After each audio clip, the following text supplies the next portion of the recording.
She'll absolutely crumble when she sees these. My husband William laughed to his friend Paolo, waving the divorce papers like a trophy. I bet you $50 Jennifer won't last 2 minutes without sobbing. I signed those papers without a single tear, then calmly handed him an envelope. His smug grin vanished when he read the words, SUBPOENA for credit fraud across the top. The sound of masculine laughter drifted from William's home office, cutting through the quiet Tuesday evening like glass. Before we jump back in, tell us where you're tuning in from, and if this story touches you, make sure you're subscribed, because tomorrow I've saved something extra special for you. I stood frozen in our marble-tiled hallway, a tray of coffee and his favorite shortbread cookies balanced in my hands, my feet suddenly unable to move forward. Through the crack in the door, I could see him leaning back in his leather chair, phone pressed to his ear, completely unaware that his wife of 8 years was listening to every word. Trust me, Paolo.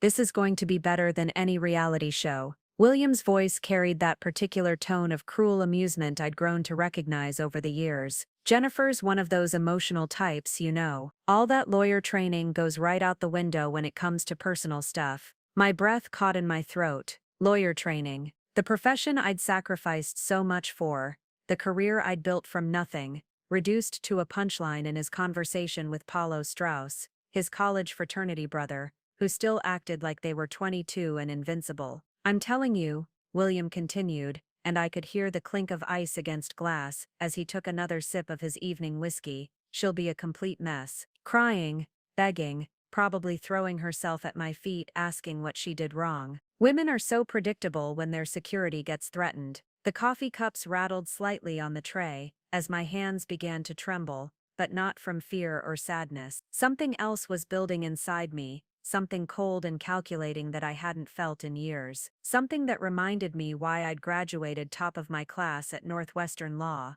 why I'd never lost a case in my specialty of financial crimes, and why certain types of men consistently underestimated me to their own detriment. $50 says, she doesn't last 2 minutes without completely falling apart. Paolo's voice crackled through the speaker phone. Remember how she cried at your birthday party just because you made that joke about her cooking? That joke. The memory hit me like a physical blow. Standing in our kitchen, surrounded by friends and family, watching William hold up the burnt edges of the anniversary cake I'd spent hours making, declaring to everyone that some people are better with legal briefs than cake briefs. The laughter that followed, the way I'd smiled through it, made some self-deprecating comment, then excused myself to the bathroom where I'd stared at my reflection and wondered when I'd become someone who apologized for existing in her own home. Deal, William said, and I could picture him extending his hand toward the phone, as if Paolo were sitting right there. Easiest $50 I'll ever make. I'm serving her the papers tomorrow night, right during dinner. Maximum impact, you know. She'll be all comfortable and domestic, probably talking about some case or planning our weekend.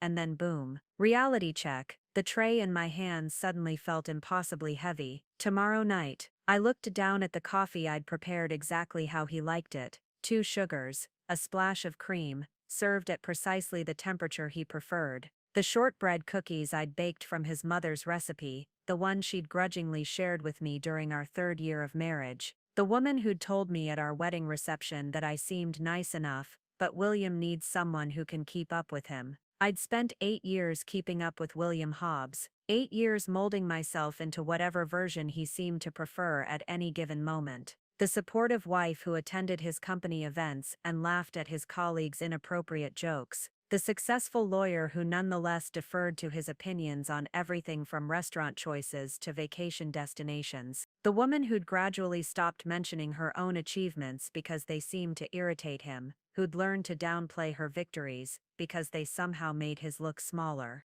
But as I stood there listening to him plan my humiliation like it was dinner theater, something shifted inside me with an almost audible click. The fog that had settled over my thinking sometime during our marriage began to clear. And for the first time in years, I remembered exactly who Jennifer Wilkins had been before she became Mrs. William Hobbs. Jennifer Wilkins, who'd put herself through law school working 3 jobs. Jennifer Wilkins, who'd specialized in financial crimes because she understood that money was power, and power was what separated victims from survivors. Jennifer Wilkins, who'd built a reputation for being thorough, patient, and absolutely merciless when someone tried to manipulate the system for their own gain. "You should probably have tissues ready," Paolo was saying, "and maybe some wine, for after the shock wears off and the bargaining phase begins." "Oh, I've got it all planned out," William replied, and I could hear papers rustling. "I've even prepared a little speech about how this is really what's best for both of us, how we've grown apart, all that gentle letdown stuff. Though honestly, I don't think she'll even hear most of it through the crying." I backed away from the door slowly, carefully, my movements deliberate and silent. Years of tiptoeing around William's moods had taught me how to move through our house like a ghost when necessary. But tonight, for the first time in longer than I cared to calculate, I wasn't trying to avoid confrontation. I was planning for it. In our kitchen, I set the tray down on the granite countertop and stared at it for a long moment. The coffee was getting cold. The cookies would go uneaten. And tomorrow night, William would discover that betting against someone who'd spent her entire career dismantling financial fraud schemes wasn't quite the sure thing he'd imagined. I pulled out my phone and scrolled to a contact I hadn't called in months. Alexa Strauss, Paolo's ex-wife, and more importantly, the forensic accountant who'd helped me with some of my most complex cases. A woman who knew exactly what it felt like to be underestimated by a man who thought intelligence was something he could control or diminish at will. The phone rang twice before her familiar voice answered. "Jennifer? It's been forever. How are you?" I looked toward the hallway where William's laughter was still echoing, then at my reflection in the dark kitchen window. For the first time in years, I smiled with something that felt dangerously close to anticipation. "I'm about to be divorced," I said quietly, "and I think I'm going to need your help with something."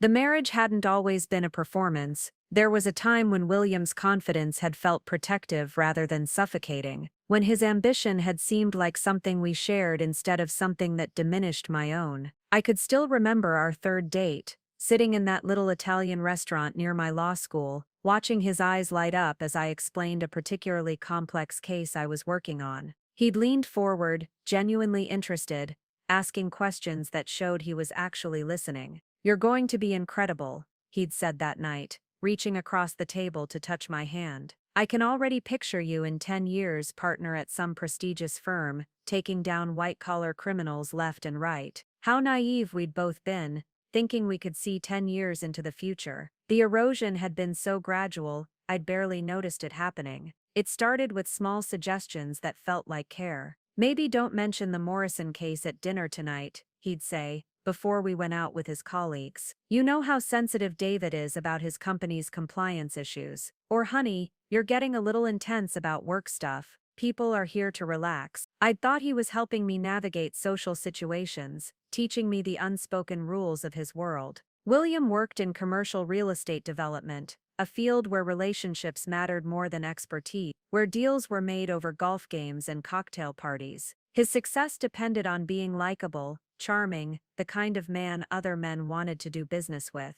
My success depended on being right, being thorough, being the kind of lawyer who could trace financial irregularities through maze-like corporate structures and present findings that stood up in federal court. These were not naturally compatible skill sets in social settings, so I'd learned to adapt. I'd started framing my work in softer terms, focusing on the human interest stories rather than the technical details. When asked about my job at dinner parties, I'd smile and say I helped people who'd been taken advantage of, rather than mentioning that I specialized in prosecuting complex fraud schemes that often involved the same types of businessmen sitting around the table. The adaptation had felt like growth at first, like I was becoming more well-rounded, more socially sophisticated. William's friends' wives had welcomed me warmly once I'd learned to participate in conversations about vacation destinations and home renovations, rather than constantly steering discussions toward current events or legal precedents. But somewhere along the way, adaptation had become diminishment. The successful cases I'd won became Jennifer's little victories in William's retelling. The raises and promotions I'd earned became footnotes in conversations dominated by William's latest deals. The expertise I'd spent years developing became something I was expected to downplay in the name of social harmony. Preparing and narrating this story took us a lot of time, so if you are enjoying it, subscribe to our channel. It means a lot to us.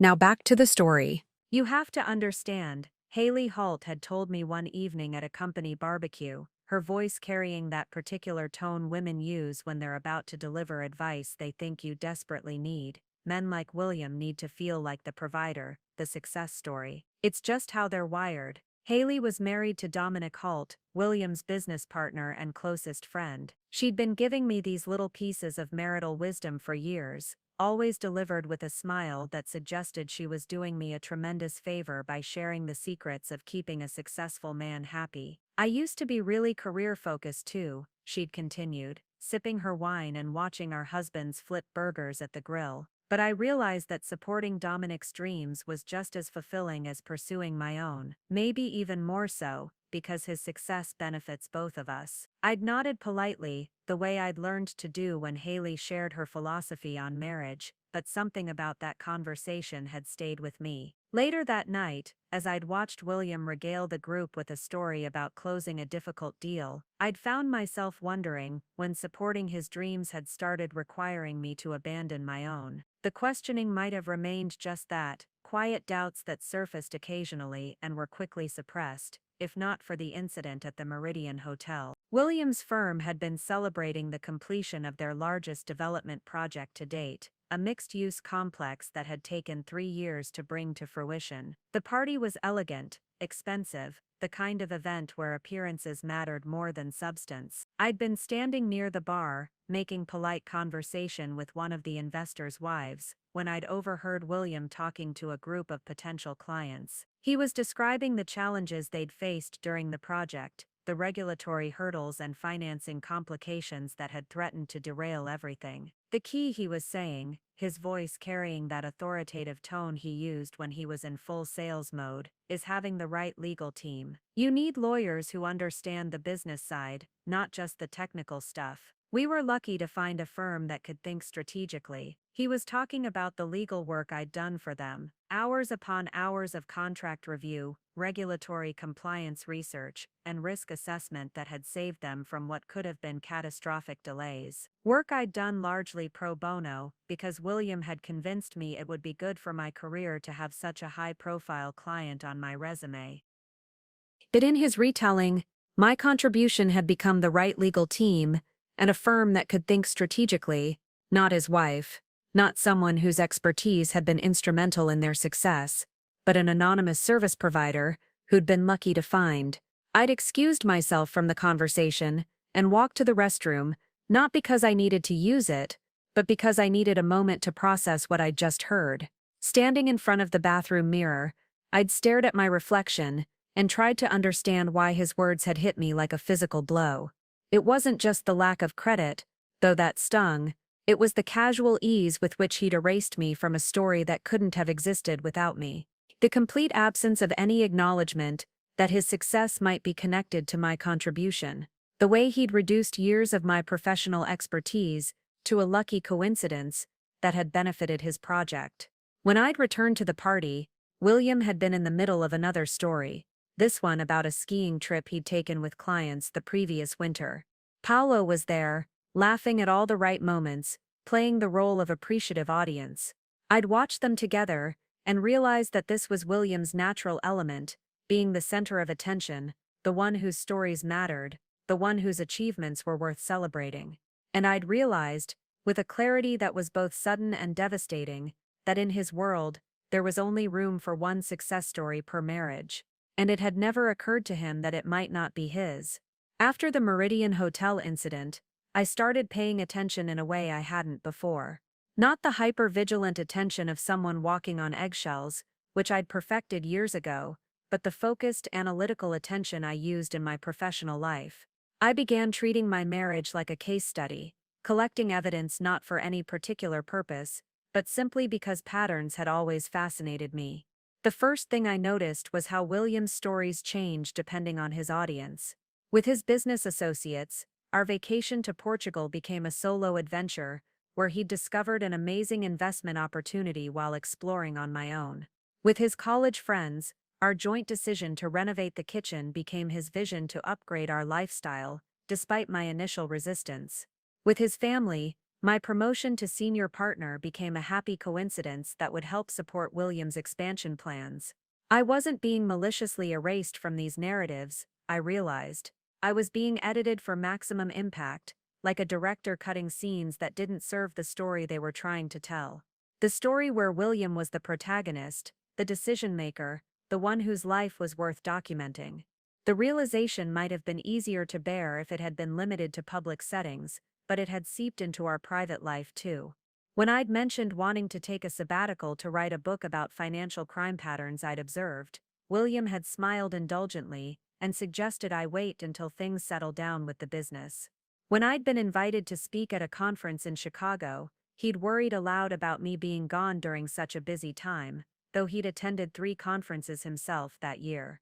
"You know I support your career," he'd say whenever I brought up these concerns, "but timing is everything. We have to be strategic about these opportunities." Strategic, it was one of his favorite words, and he wielded it like a weapon disguised as wisdom. Everything had to be strategic. My speaking engagements, my case selections, even my friendships. Relationships that didn't somehow benefit William's network were gradually deemed distracting or not the best use of your time. I'd lost touch with Kendra Strauss, my law school study partner, after William had suggested that spending time with struggling solo practitioners might impact how people perceived my own success. I'd stopped attending the monthly dinners with my former colleagues after he'd pointed out that shop talk made me less engaging at his company events. One by one, the relationships that had sustained me before William had been analyzed, found wanting, and quietly eliminated. The most insidious part was how reasonable it all sounded. William never demanded anything, never issued ultimatums.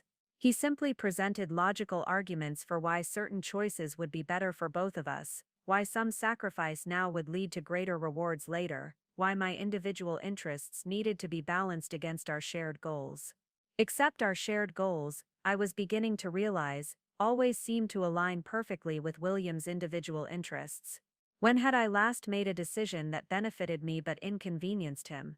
When had he last adjusted his plans to accommodate mine? The question became impossible to ignore, after what I started thinking of as the Justin incident. Justin Wilkins, my younger brother, had called me in tears one evening. His startup company was collapsing, and he was facing personal bankruptcy. He needed a lawyer, specifically one who understood both business law and financial crimes, because his business partner had apparently been siphoning funds through a series of shell companies. "I can't afford your usual rates," Justin had said, his voice thick with shame and desperation. "But Jennifer, you're the only person I know who might be able to figure out what happened and maybe salvage something from this mess." I'd told him yes immediately. He was my brother, and he needed help I was uniquely qualified to provide. But when I'd mentioned it to William over dinner, his response had been swift and certain. "Absolutely not," he'd said, not looking up from his steak. "You cannot represent your brother in a fraud case. Do you understand how that would look? People already think you only got where you are because of family connections and affirmative action. This would just confirm their worst assumptions." The casual cruelty of the comment had left me speechless. People thought I'd succeeded because of family connections. My family had no connections. My father was a high school math teacher, my mother a librarian. I'd worked my way through law school with scholarships and part-time jobs, graduated with honors, and built my reputation case by case over nearly a decade. "What people?" I'd asked, my voice carefully controlled. William had finally looked up, seeming genuinely surprised by the question. "People in our circle, colleagues, clients, the people who matter for your career. Come on, Jennifer. You know how this works. Perception is reality in our world. My brother could lose everything. Your brother should have been more careful about who he went into business with. This isn't your responsibility to fix, but it was, wasn't it? When someone you love is drowning and you know how to swim, you don't stand on the shore calculating the reputational risks of getting wet. You jump in." I'd helped Justin anyway, but quietly working evenings and weekends to untangle the financial mess his partner had created. I'd found evidence of systematic fraud that ultimately led to criminal charges and allowed Justin to recover most of his stolen assets. It had been some of the most satisfying work I'd done in years, using my skills to protect someone I cared about, rather than simply generating billable hours for corporate clients. William never asked about the case, never inquired whether I'd been able to help my brother. It was as if Justin's crisis had simply ceased to exist once William had declared it off-limits. When Justin called to thank me, sobbing with relief as he described how my work had saved his company, William was in the room but continued watching television as if nothing was happening. That night, lying in bed beside my husband, I'd stared at the ceiling and tried to understand when I'd become someone who needed permission to help her own family. When had my professional judgment become subordinate to William's social calculations? When had I started measuring my actions by their potential impact on his reputation rather than their alignment with my own values? The questions might have remained theoretical, if not for the confrontation with Alexa Strauss 3 weeks later. Alexa and I had been collaborating on a case involving real estate investment fraud, and she'd asked to meet for coffee to discuss some irregularities she'd discovered in the financial documents. We'd chosen a quiet cafe near my office, settling into a corner booth with our laptops and several thick folders of evidence. Alexa was brilliant at her job, the kind of forensic accountant who could trace money through the most convoluted schemes and present her findings in ways that made complex fraud cases understandable to juries. "I need to ask you something," she'd said after we'd finished reviewing the case files. "And I want you to know I'm asking as a friend, not as a professional colleague." Something in her tone had made me look up from my notes. Alexa's expression was serious, almost troubled. "Have you ever looked at William's business finances? I mean, really looked at them, the way you'd examine documents in a case?" The question had caught me completely off guard. Why would I? "We keep our business finances separate, and I trust Jennifer." Alexa's voice was gentle but firm. "I've been doing this work for 15 I know what normal business practices look like, and I know what doesn't add up. Some things about William's company have been bothering me for a while now." I'd felt a chill that had nothing to do with the air conditioning. What kind of things? Alexa had pulled out a manila folder, the kind I'd seen countless times in fraud investigations. The kind that usually contained evidence that would destroy someone's life. "I probably shouldn't be showing you this," she'd said, her fingers hesitating on the folder's edge. "But Paolo asked me to look into some irregularities in a joint investment he made with William's company. What I found," she'd trailed off, then opened the folder with the decisive movement of someone who'd made up her mind. The documents inside looked innocuous at first glance: bank statements, wire transfer records, incorporation papers for various LLCs. But as Alexa walked me through what she'd discovered, a pattern emerged that made my stomach drop. William's company had been creating shell entities, moving money between accounts in ways that obscured the actual source and destination of funds. Classic techniques for hiding financial irregularities. It could be tax avoidance, Alexa had said carefully. Aggressive but not necessarily illegal. But some of these transactions, she'd pointed to a series of wire transfers. These don't make sense unless someone's trying to hide money from investors, or creditors, or spouses. I'd stared at the papers, my legal training warring with something deeper and more primitive. This was my husband, the man I'd shared a bed with for 8 years, who knew how I liked my coffee and that I couldn't sleep without the bedroom window cracked open. The man who'd held me through my father's cancer scare, who'd surprised me with flowers on random Tuesdays just because. "There has to be an explanation," I'd heard myself saying. "William's not a criminal, he's just ambitious, maybe overly aggressive with tax strategies, but that's not the same thing as fraud."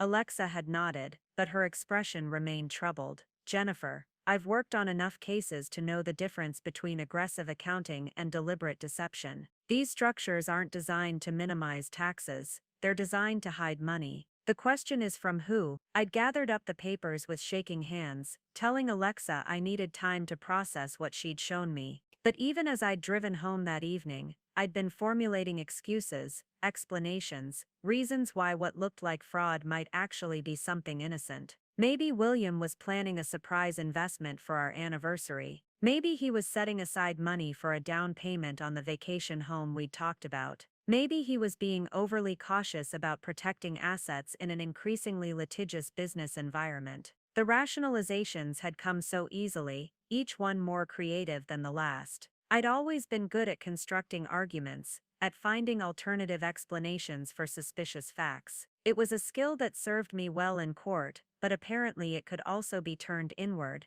used to defend against truths I wasn't ready to accept. Over the next several days, I'd found myself watching William with new eyes, looking for signs that might confirm or refute what Alexa had shown me. But William was the same as always, charming at breakfast, focused on work during the day, attentive during our evening conversations about everything except business finances. "How was your day?" he'd ask over dinner, and I'd tell him about my cases while he nodded and asked follow-up questions that showed he was listening. He'd share funny stories from his office, complain about difficult clients, discuss weekend plans with the easy familiarity of a long marriage. Nothing in his behavior suggested guilt or deception. If anything, he seemed more relaxed than usual, more affectionate. He'd started bringing me coffee in bed again, something he'd done early in our relationship, but had gradually stopped. He'd been suggesting date nights, weekend getaways, romantic gestures that reminded me why I'd fallen in love with him in the first place. "I've been thinking," he'd said, one evening as we'd walked through our neighborhood after dinner, "maybe we should take that trip to Italy we always talked about. You've been working so hard, and I know I haven't been as supportive as I should be of your career." The comment had caught me off guard, both because it was unexpectedly thoughtful and because it seemed to acknowledge something he'd never admitted before, that his support of my career had been less than wholehearted. "That sounds wonderful," I'd said, squeezing his hand as we'd paused under a streetlight. "But can you afford to take time off right now? I thought you were in the middle of several big deals." "There's always going to be another deal," he'd replied, and there had been something in his voice, a weariness I hadn't heard before.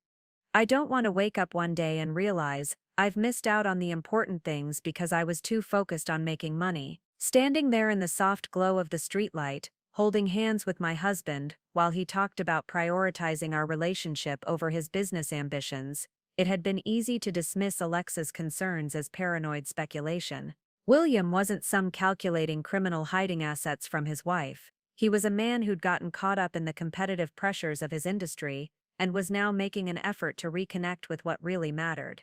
I'd almost convinced myself that Alexa had misinterpreted what she'd seen, that there were innocent explanations for the financial structures that had concerned her. William's business operated in a complex regulatory environment where creative accounting wasn't unusual. Maybe he'd simply been more aggressive than most in structuring his investments for maximum tax efficiency. The rationalization had lasted until I'd gotten home from work 3 days later, to find William on the phone in his study, speaking in the low, urgent tones he used for serious business conversations. I'd been about to knock on the door to let him know I was home, when I'd heard him say something that had stopped me cold. "No, she has no idea about the second set of books. Jennifer's good at her job, but she focuses on other people's financial crimes, not her own husband's business practices. And even if she did start asking questions, I've been managing her access to information for years." I'd stood frozen in the hallway, the grocery bags I'd been carrying suddenly weighing 1,000 pounds. Second set of books.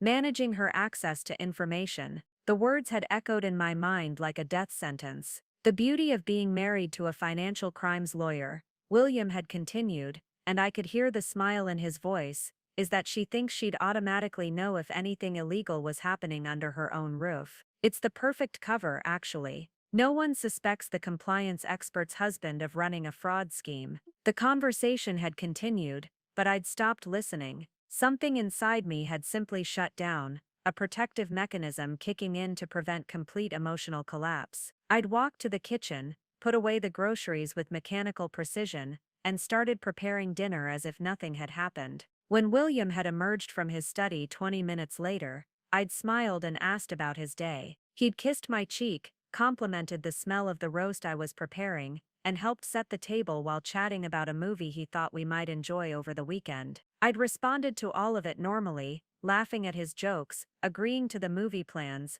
discussing which wine would pair best with dinner. But some fundamental part of me had disconnected, stepping back to observe this performance of marital normalcy with the detached interest of an anthropologist studying a foreign culture. Later that night, lying in bed next to my husband as he slept peacefully beside me, I'd stared at the ceiling and tried to process what I'd learned. William wasn't just hiding money from me, he was actively using our marriage, using my professional reputation, as cover for criminal activity, and he'd been doing it for years, casually manipulating my access to information, while counting on my trust and professional blind spots to keep me from discovering the truth. The man I'd married, the man I'd built a life with, had been systematically deceiving me while using my own expertise as a shield for his crimes. And the most devastating part wasn't even the betrayal itself, it was the realization that I'd been so thoroughly managed, so carefully handled, that I'd never even suspected I was living with a criminal. The next morning, I'd woken up with a clarity that surprised me. No more rationalizing, no more excuses. I knew what I'd heard, and I knew what it meant. The question now wasn't whether William was committing fraud, it was what I was going to do about it. I'd made coffee and sat at our kitchen table, the same table where we'd shared thousands of meals, discussed vacation plans, and celebrated promotions. But now it felt like a crime scene, every familiar object tainted by the knowledge that I'd been living with a stranger who'd been using me as an unwitting accomplice. William had come downstairs in his usual rush, grabbing his travel mug and kissing my forehead in the perfunctory way of long-married couples. Running late for a breakfast meeting, he'd said, straightening his tie, "Don't wait up tonight, I'll probably be stuck at the office until 10 or 11. I'd nodded and smiled, the same response I'd given hundreds of times before. But this time, I'd been calculating, if he was going to be out late, I'd have time to do what needed to be done. Actually, I'd said, my voice carefully casual, would you mind if I used your study tonight? I need to spread out some case files for that Morrison appeal, and the dining room table isn't big enough. William had paused in the doorway, and for a moment, I'd thought he might refuse. But then he'd shrugged. Sure, just don't move anything around too much. You know how I am about my filing system. His filing system. The irony would have been amusing if it wasn't so infuriating. I'd spent the day in court, but my mind had been elsewhere, constructing a plan with the same methodical precision I used for complex litigation strategies. I knew William's habits, his routines, his passwords. He'd grown comfortable over the years, sloppy in the way that people become when they believe they're completely safe from discovery. That evening, I'd waited until I was certain he wouldn't return unexpectedly, then I'd gone to work. William's study was his sanctuary, the one room in our house that he'd insisted on decorating himself. Dark wood paneling, leather-bound books he'd never read, and a massive desk that made him feel important during video calls. His computer wasn't even password protected. After all, who was going to access it? His trusting wife, who focused on other people's financial crimes and would never think to investigate her own husband. What I'd found had been worse than I'd imagined. Alexa's discovery had been just the tip of the iceberg. William had been running multiple schemes simultaneously, skimming from investor funds, creating fake construction costs to inflate project budgets, and establishing offshore accounts that his business partners knew nothing about. The documentation was meticulous, almost obsessively detailed. He'd kept records of everything: bank transfers, fake invoices, communications with co-conspirators. It was the kind of comprehensive evidence that prosecutors dreamed of finding, the sort of paper trail that made fraud cases slam dunks in federal court.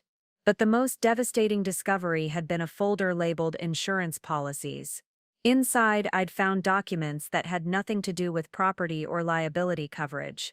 They were contingency plans, detailed strategies for what William would do if his schemes were ever discovered. The first plan involved fleeing the country. William had already established bank accounts in 3 different countries with non-extradition treaties, and he'd been slowly moving money offshore for months. The second plan was even more chilling. If he couldn't escape, he would claim that I had been the mastermind behind the fraud schemes, using my legal expertise to design the criminal enterprise while he served as my unwitting frontman. He'd even prepared forged documents to support this narrative, emails that appeared to be from me containing detailed instructions for money laundering, fake legal memos analyzing the best jurisdictions for hiding assets, and altered financial records that made it look like I'd been the one directing the fraudulent transactions. William hadn't just been stealing money, he'd been preparing to destroy my life if his crimes were ever exposed, to sacrifice my freedom and reputation to save himself. The man who'd once promised to love and protect me had spent months constructing an elaborate plan to frame me for his crimes. I'd printed everything, every bank statement, every forged document, every email that showed the true scope of his criminal enterprise. The evidence filled 3 boxes by the time I was finished, a comprehensive record of systematic fraud that would be impossible to explain away or rationalize. As I'd worked through the night, copying files and organizing evidence, I'd felt something I hadn't experienced in years: the satisfaction of using my skills for something that mattered personally. This wasn't just another case, another client paying me to solve their problems. This was my life, my future, my freedom that I was protecting. By dawn, I'd had everything I needed to destroy William's schemes and protect myself from his contingency plans. But I'd also realized something else: simply exposing his crimes wouldn't be enough. He'd been planning to betray me in the most fundamental way possible, to make me pay for his greed and dishonesty. Justice required more than just stopping him, it required making sure he understood exactly what it felt like to be completely outmaneuvered by someone he'd underestimated. I'd made copies of everything, and stored them in 3 different locations: my office safe, a safety deposit box, and with Alexa, who'd agreed to serve as my insurance policy. Then I'd called in sick, claiming I needed a mental health day, which wasn't entirely untrue. Instead of going to court, I'd driven to the federal prosecutor's office and requested a meeting with the Financial Crimes Unit. The prosecutor I'd met with, a sharp woman named Kendra Hobbs, had listened to my story with growing amazement. "You're telling me," she'd said, reviewing the evidence I'd brought, "that your husband has been running a multi-million-dollar fraud scheme while married to one of the city's most prominent financial crimes lawyers. And he's been preparing to frame me for his crimes if he gets caught," I'd added, showing her the forged documents. "He's planned to use my professional reputation as both cover for his schemes and as a weapon against me if necessary." Kendra had shaken her head in disbelief. "This is some next-level arrogance. Does he have any idea that you know?" "None whatsoever," I'd replied. "As far as he's concerned, I'm still the naive wife who trusts him completely." Kendra had smiled then, the predatory grin of a prosecutor who'd just been handed a perfect case. "How would you feel about helping us build an airtight case against him? With your cooperation, we could probably get him on RICO charges, maybe even conspiracy to commit wire fraud. We're talking serious federal time." I'd agreed immediately. But I'd also made one request: I wanted to be the one to serve him the subpoena. Kendra had raised an eyebrow at that, but when I'd explained about the bet, about William's plan to humiliate me with divorce papers, her grin had widened. "I think we can arrange that," she'd said. Working with federal prosecutors felt like stepping into a parallel universe, where my skills were not just valued but essential. For the first time in years, I wasn't being asked to minimize my expertise or soften my approach. Kendra and her team wanted everything I could give them: my knowledge of financial crime patterns, my ability to analyze complex corporate structures, my understanding of how sophisticated fraudsters covered their tracks. "We've been watching some irregularities in real estate development circles for months," Kendra had explained during our second meeting. "But we couldn't piece together the full scope until you brought us this evidence. Your husband's schemes connect to at least 3 other cases we're building." The realization that William was part of a larger criminal network had been both shocking and oddly satisfying. He'd always presented himself as a maverick, a brilliant entrepreneur who succeeded through individual talent and innovation. The truth was that he was just another cog in a machine, designed to steal from investors and manipulate financial markets. Over the following weeks, I'd become an unofficial consultant on the case while maintaining the facade of the oblivious wife at home. The dual existence was exhausting, but also exhilarating. During the day, I'd sit in FBI conference rooms, helping agents understand the significance of various documents and explaining how different schemes interconnected. In the evenings, I'd go home and make dinner for the man whose criminal empire I was systematically dismantling. The most disturbing part wasn't William's criminal activities themselves. I'd prosecuted enough fraud cases to understand that people could rationalize almost any behavior if the financial incentives were large enough. What haunted me was the elaborate psychological manipulation he'd been employing to keep me compliant and unaware. "He's been gaslighting you for years," Dr. Haley Wilkins, the FBI's behavioral analyst, had told me after reviewing transcripts of some of my recorded conversations with William. "This isn't just about hiding criminal activity. He's been systematically undermining your confidence and isolating you from support networks to ensure you wouldn't be capable of challenging him even if you discovered what he was doing."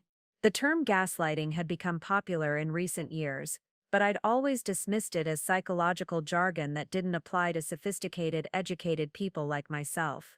Hearing a federal behavioral expert explain how William had been employing classic manipulation techniques was like having someone explain how a magic trick worked, suddenly obvious in retrospect but impossible to see while it was happening.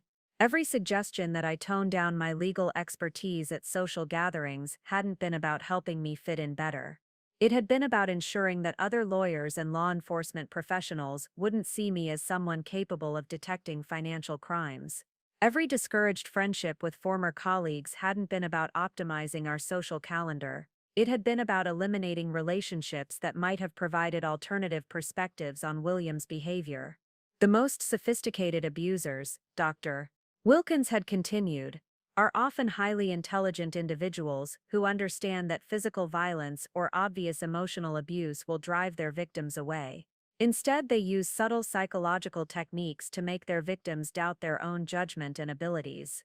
I'd started keeping a journal during this period, not of evidence for the case that was being handled through official channels, but of my own thoughts and feelings as I began to understand the full scope of what had been done to me. The entries made for disturbing reading. Day 12. Realized today that I haven't made a major decision without consulting William in over 3 years. Not career decisions, not financial decisions, not even which movie to watch. When did I become someone who needs permission to exist? Day 18. Had lunch with my law school friend Jessica today, first time in 2 years. She mentioned that she'd tried to invite me to several events that I never responded to. I have no memory of receiving those invitations. Found them later in my email, marked as read. I didn't mark them as read. Day 23. Started paying attention to how William responds when I mention work victories. He has this pattern of asking a follow-up question that requires me to explain some basic legal concept, as if I need to prove I understand my own job. Then he nods approvingly like he's grading my performance. How did I not notice this? The journal entries revealed a pattern of progressive erosion that had been so gradual I hadn't recognized it was happening. William hadn't suddenly transformed from a supportive husband into a manipulative criminal. He'd been both from the beginning, carefully calibrating his behavior to ensure I remained useful to his schemes while never becoming a threat to them. But something else was happening as I worked with the federal team and began to understand the full scope of William's deception. The professional confidence that had been slowly leached away over 8 years of marriage was returning, stronger than before. I wasn't just the victim of a fraud scheme, I was the key to solving it. My expertise wasn't something to be hidden or apologized for, it was a weapon. "You're different," Alexa had observed during one of our coffee meetings. We'd been careful to maintain our normal friendship activities to avoid arousing William's suspicion, but our conversations had taken on a new undercurrent of shared purpose. "You seem more like the person I met when we first started working together." She was right. I'd started speaking up in meetings again, offering opinions without first gauging the room's reaction. I'd stopped automatically deferring to William's preferences about everything from restaurant choices to weekend plans. Most importantly, I'd stopped apologizing for taking up space in my own life. The transformation wasn't just psychological, it was practical. I'd opened my own bank account for the first time since our marriage, using a different bank where William had no connections. I'd reconnected with colleagues he'd slowly encouraged me to distance myself from. I'd even started making decisions about my career without consulting him first. I'm thinking about taking that speaking engagement in Denver next month. I'd mentioned casually over dinner one evening. William had looked up from his phone, clearly surprised. The one you mentioned a few weeks ago. I thought we decided the timing wasn't ideal. You decided the timing wasn't ideal, I'd corrected gently. I've decided it's a good opportunity. He'd stared at me for a moment, as if trying to figure out what had changed. But he couldn't ask directly without admitting that he'd expected to have veto power over my professional decisions. Instead, he'd simply nodded and returned to his phone, though I'd noticed him watching me more carefully over the following days. The most liberating realization was that William's power over me had always been largely illusory. He'd convinced me that I needed his approval, his guidance, his protection from my own poor judgment. But the evidence of my own competence was overwhelming once I stopped allowing him to define it for me. I'd built a successful career, maintained important relationships, and made sound decisions for years. I just hadn't been giving myself credit for any of it. Now, sitting in FBI conference rooms and helping to build what would become one of the largest financial fraud cases in the district's history, I was finally remembering who I'd been before William convinced me I was someone smaller. The federal investigation moved forward with the methodical precision of a military operation, and I found myself at the center of it all. Kendra had assigned me an FBI handler, Agent Dominic Strauss, who coordinated my dual role as both cooperating witness and undercover intelligence gatherer. The irony of his surname wasn't lost on me. Another Strauss helping me navigate the wreckage of my marriage, just as Alexa had been the first to sound the alarm. "We need you to maintain absolute normalcy at home," Dominic had explained during one of our weekly briefings. "William can't suspect anything has changed. That means continuing to play the supportive wife while we build the case." The performance required skills I'd never known I possessed. Every morning, I'd wake up next to a man I now knew was a criminal, make him coffee, and ask about his day with genuine seeming interest. Every evening, I'd listen to him complain about business challenges, while knowing that those challenges involved hiding stolen money and evading federal detection. But I wasn't just playing a role anymore.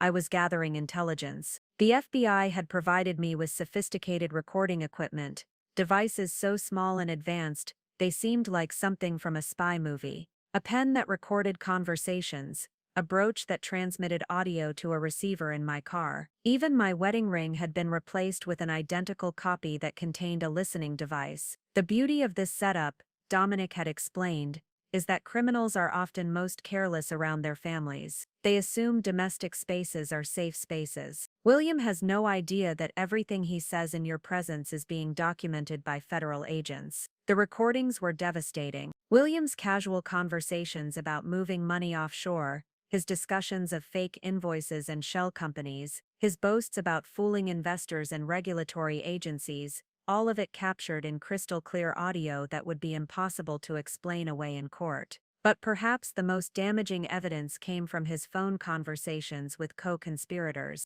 William had grown comfortable taking business calls in my presence, assuming I was too focused on domestic activities to pay attention to financial details. He was wrong. One evening, while I'd been folding laundry in the bedroom, William had taken a call from Paolo about moving assets to avoid an upcoming audit. "Don't worry about Jennifer," he'd said, glancing at me briefly. "She's completely absorbed in her own cases. As long as I keep her busy with housework and social obligations, she doesn't have time to think about anything else." The casual dismissal should have hurt, but instead, it filled me with cold satisfaction. Every condescending comment was being recorded, every arrogant assumption documented for posterity. William thought he was managing me, but he was actually providing evidence for his own prosecution. The most challenging part wasn't the emotional toll of living with a criminal, it was maintaining the facade of ignorance when William's behavior became increasingly suspicious. He'd started working longer hours, taking more business trips, and having hushed phone conversations that stopped abruptly when I entered the room. "I think he's getting nervous about something," I'd reported to Dominic during one of our meetings. "He's been asking me weird questions about my schedule, wanting to know when I'll be working late or traveling for cases." Dominic had frowned at that. "He might be planning something. We need to accelerate our timeline." The acceleration involved a new level of risk. Instead of just passively recording William's conversations, I was now actively seeking out information about his criminal activities. I'd started asking casual questions about his business associates, expressing interest in his upcoming deals, even volunteering to help with paperwork when he seemed overwhelmed. "You're so good with financial documents," I'd told him one evening, offering to review contracts for a new development project. "But I know how busy you are. I could at least organize things for you, make sure everything's properly filed." William had hesitated for a moment, and I'd held my breath, wondering if I'd pushed too hard. But then he'd smiled and handed me a stack of papers. "You know what? That would actually be helpful. Just basic organization stuff. I'll handle the technical details myself." The basic organization stuff included copies of fraudulent loan applications, fake financial statements, and correspondence with offshore banking facilitators. Every document I organized was photographed and transmitted to the FBI within hours. I'd also begun documenting William's personal habits and routines, information that would be crucial when the time came to arrest him. I knew when he was most likely to be at home versus at the office, which devices he used for different types of communication, and where he kept various financial documents. But the most valuable intelligence came from his preparations for what he clearly saw as an inevitable escape. William had been making increasingly frequent trips to our safety deposit box, claiming he was organizing important documents. Following one of these trips, I'd checked our box and discovered that several items were missing, specifically backup copies of financial records that could have implicated him in additional crimes. "He's destroying evidence," I'd reported to Kendra, "and I think he's also liquidating assets. There have been some large transfers from our joint accounts that he's explained as investment rebalancing, but the timing is suspicious." Kendra had nodded grimly. "Classic flight preparation. He's getting ready to run." The realization that William was planning to abandon our marriage and flee the country should have been devastating. Instead, it filled me with a sense of grim vindication. He'd never had any intention of honoring the vows he'd made, the promises of partnership and mutual support that had formed the foundation of our relationship. But there was one aspect of his escape planning that truly enraged me: the discovery that he'd been systematically transferring money from accounts I'd thought were jointly owned into offshore accounts controlled entirely by him.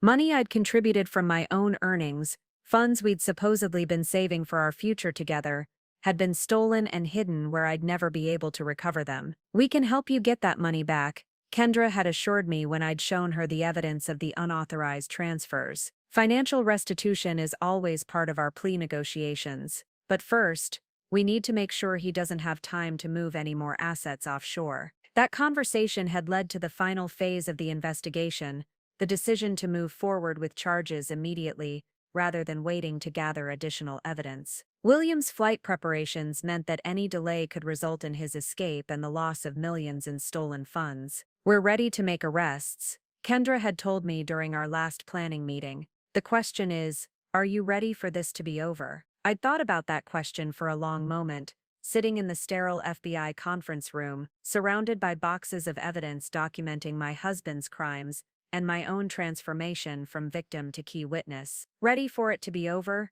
I was ready for it to begin. The woman who'd been slowly diminished over 8 years of marriage was gone, replaced by someone who understood exactly how powerful she'd always been. William had made the mistake of betting against me, assuming I'd collapse under pressure. He was about to learn how wrong he'd been. The final weeks before the operation required a level of strategic coordination that would have impressed even the most seasoned financial crimes prosecutor. Kendra and her team had assembled what she called a bulletproof case, enough evidence to ensure William would face serious federal time regardless of how skilled his defense attorneys might be. The beauty of financial crimes, Kendra had explained during one of our final strategy sessions, is that the evidence is all on paper. You can't claim emotional distress or temporary insanity when there are years of deliberate documented fraud. Every forged document, every fake invoice, every illegal wire transfer, it's all evidence of premeditation. But building a bulletproof case wasn't enough. We also needed to ensure that William couldn't escape,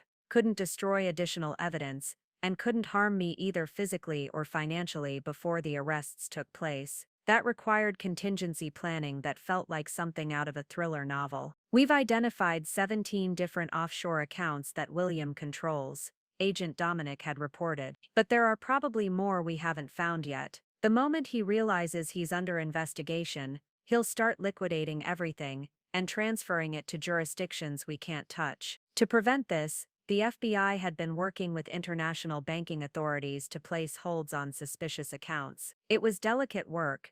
Too much scrutiny would alert William's banking contacts that law enforcement was involved, but too little would allow him to escape with millions in stolen funds. I'd also been working with a separate team of attorneys to protect my own interests. While Kendra focused on the criminal case, I needed legal representation for the inevitable divorce proceedings and civil litigation that would follow William's arrest. Your husband has been using your professional reputation as cover for criminal activity, my divorce attorney Justin Halt had explained. That makes you both a victim and potentially a target for retaliation. We need to move fast to protect your assets and your career. The complexity was staggering: criminal charges, civil asset forfeiture, divorce proceedings, professional ethics investigations, media management. Every aspect of my life would be scrutinized once the story became public. The woman who'd been excluded from major decisions in her own marriage now had to coordinate multiple legal teams and make choices that would determine her entire future. But I wasn't making these decisions alone anymore. Dr. Haley Wilkins had recommended a support network that included not just legal professionals, but also specialists in psychological recovery from long-term manipulation. For the first time in years, I was surrounded by people whose job was to advocate for my interests, rather than manage or diminish them. You've been isolated for so long, my therapist, Dr. Alexa Hobbs, had observed, that you've forgotten what it feels like to have people genuinely on your side. Part of your recovery will involve learning to trust your own judgment again, but also learning to accept support from others. The most challenging aspect wasn't the legal complexity. It was maintaining the performance at home, while William grew increasingly suspicious. He'd started asking more pointed questions about my schedule, my cases, even my conversations with friends. His control mechanisms were activating as he sensed something was changing, even if he couldn't identify what. "You seem different lately," he'd said, one evening over dinner, his tone carefully casual. "More distracted. Is everything okay at work?" "Just the Morrison appeal," I'd replied smoothly, a response I'd rehearsed with Dominic. "You know how complex financial crime cases can get. Sometimes I feel like I'm drowning in evidence." The irony was delicious. I was indeed drowning in evidence, just not the kind William imagined, but his suspicions were becoming more dangerous. I'd started noticing that items in my home office had been moved slightly, suggesting he was searching through my papers when I wasn't home. My computer showed signs of being accessed, though I'd been careful to keep all sensitive materials on FBI-provided devices. "He's conducting counter-surveillance," Dominic had warned me. "Classic behavior for someone who's starting to feel threatened. We may need to move our timeline up even further." The acceleration meant sacrificing some of the additional evidence they'd hoped to gather, but it also meant reducing the risk that William would discover the investigation before we were ready to act. Every day the operation continued was another day. He might find something that would send him fleeing to a non-extradition country. The final piece of the preparation involved the subpoena itself. Kendra had worked with the court to ensure that the charges would be filed, and the arrest warrant issued on the same day William planned to serve me with divorce papers. The timing would be crucial. We needed William to be focused on his own performance, his own sense of triumph, so he wouldn't notice the federal agents positioning themselves around our house. "The subpoena will be for criminal conspiracy, wire fraud, money laundering, and racketeering," Kendra had explained. "But we're also including charges related to the forged documents he created to frame you. That makes this personal retaliation in addition to financial crime." I'd requested one additional element that Kendra had initially resisted. I wanted the arrest to happen in front of Paolo and any other friends William had invited to witness my supposed humiliation. If he was planning to make my divorce into entertainment for his social circle, then his arrest would become entertainment for mine. "It's not standard procedure," Kendra had said. "Usually we prefer to make arrests when there are minimal witnesses." William's betting that I'll be too weak and emotional to handle divorce papers, I'd replied. I want his friends to see exactly how wrong he was about my strength. In the end, she'd agreed. The operation would proceed exactly as William had planned it, with one crucial difference. Instead of me breaking down in tears, they'd all witness William being arrested for federal crimes, while I calmly handed him legal documents that would destroy his remaining freedom. But perhaps the most satisfying aspect of the preparation was the discovery that William's own arrogance had created the perfect conditions for his downfall. His decision to bet on my emotional collapse, his certainty that he could manipulate and control me indefinitely, had blinded him to the possibility that I might be more formidable than he'd ever imagined. Narcissist, Dr. Wilkins had explained, often can't conceive of their victims as independent actors with their own agency and capabilities. William sees you as an extension of himself, not as a separate person with your own skills and resources. That blind spot is going to destroy him.